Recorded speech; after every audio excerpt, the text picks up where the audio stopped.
Buongiorno cari amici, benvenuti anche oggi nel canale vostro Marietto Veneziano. Oggi vorrei parlarvi dei corpi sottili dell'essere umano e quindi iniziamo subito questa pillola, però chiedendovi di iscrivervi al canale di The Garden Marietto Veneziano e di venirci a trovare nei nostri gruppi Facebook e Telegram, dove lunedì teniamo degli incontri gratuiti chiaramente di studi esoterici. Il link lo trovate qui sotto in descrizione in questa pillola. Bene, iniziamo a parlare di questi corpi sottili che tutti gli esseri umani hanno, no? E che tutte le culture misteriche hanno sempre definito in vari nomi, con varie densità, però il succo alla fine è sempre lo stesso. Chi dice che abbiamo 5 corpi, chi dice che ne abbiamo 7. È tutta una questione di mettersi d'accordo. Comunque iniziamo a parlare. Prima di tutto, il primo corpo che noi vediamo è il corpo fisico, che tutti sanno di avere se sono vivi. Poi il secondo corpo, non meno importante, è quello che in fondo fa da collegamento tra l'astrale e il corpo fisico, è il corpo eterico. E qui nel corpo eterico lavora anche la radiostesia e la radionica. Non è un corpo che ha coscienza, ma è un corpo che si può definire del dolore, e questo lo vediamo soprattutto in quelle persone che, perdendo gli arti, si rendono conto che alcune volte hanno dolore anche se l'arto non c'è più.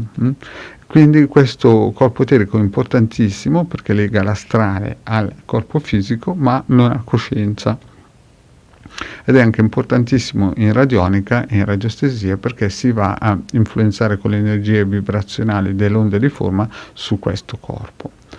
Poi esiste il corpo astrale, che è praticamente il corpo che ha coscienza, che è il più gettonato, anche si sente parlare spesso sui Face, sui vari social, no? I vari guru santoni, suonatori di piffero lo brandiscono come se fosse la panacea di tutto, ma non è tutto. Il corpo astrale è importante, noi spesso e volentieri lo usiamo di notte per viaggiare, facciamo dei viaggi, coscienti o non coscienti, ma li facciamo. No? Questo corpo è molto importante ed è collegato al corpo fisico tramite il corpo eterico. Noi infatti di notte possiamo viaggiare col corpo astrale, incontrare altre persone, ma ricordatevi che le vedete come energie, no? E non le potete mai definire come persone fisiche. Infatti alcune volte si incontrano persone o più vecchie o più giovani a dipendenza del nostro corpo sottile mentale, da come le ha definite. Infatti può capitare spesso e volentieri che vediamo una persona nell'astrale in modo con una faccia più giovane, di solito così. Però potrebbe capitare anche che incontriamo altre entità che vediamo più vecchie, ma questo è un altro discorso per altre pillole. Dopo il corpo astrale abbiamo il corpo mentale, subito in conseguenza. Il corpo mentale è il veicolo del nostro ego e della nostra intelligenza.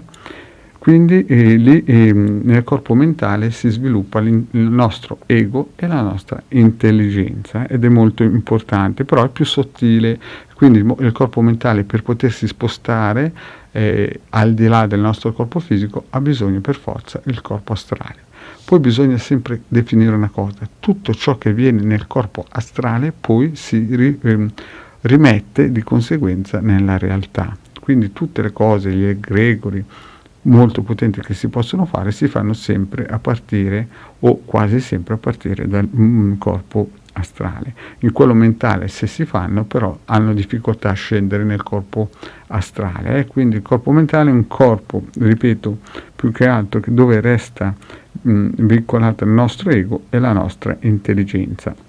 Dopo il corpo mentale abbiamo un altro corpo che viene definito in Occidente il corpo causale, o anche la mente superiore, a dipendenza dei gruppi misterici. Il corpo praticamente che definiamo causale è la sede delle nostre memorie akashiche e del nostro karma. È questo che noi trasportiamo quando lasciamo questa realtà, materialità, diciamo, e andiamo nella prossima vita, ci portiamo dietro il corpo causale. Poi ci sono altri due corpi che praticamente è impossibile definire, perché si parla già di corpo buddhico e corpo atmico, però sono dei corpi praticamente così irraggiungibili che solo pochi santi o risvegliati hanno raggiunto, hanno potuto utilizzare, mettiamolo così, perché tutti i corpi noi abbiamo, cioè noi abbiamo tutti questi corpi sottili, solamente che alcuni sono un pochettino atrofizzati.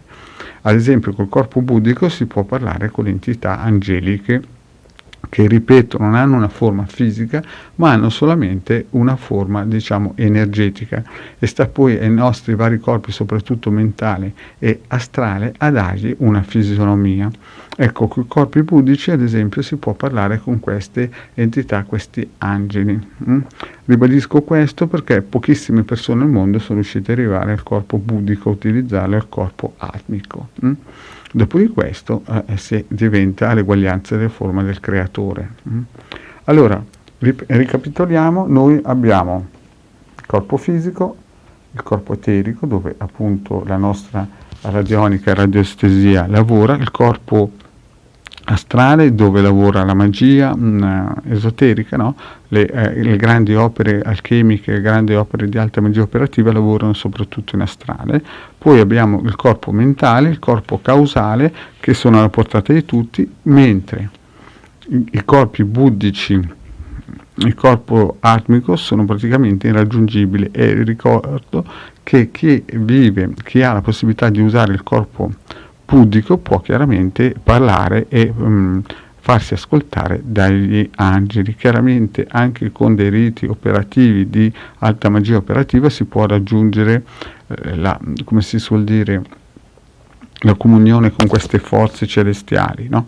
Comunque non è cosa da tutti, anche se vedete in vari social che tutti pontificano che possono canalizzare, ma come ho già spiegato in altre pillole, questi sono solamente o fantasmi o larve astrali o parassiti astrali o vampiri energetici, ma sono tutte cose create da egregore di basso livello e che non portano da nessuna strada e parassitano solamente le persone. Sono fuochi d'artificio che vivono in astrale e continuano a logorare e a succhiare energia da queste persone, e queste persone hanno bisogno di un seguito, e quindi di conseguenza per nutrire queste entità che poi alla fine sono egregori.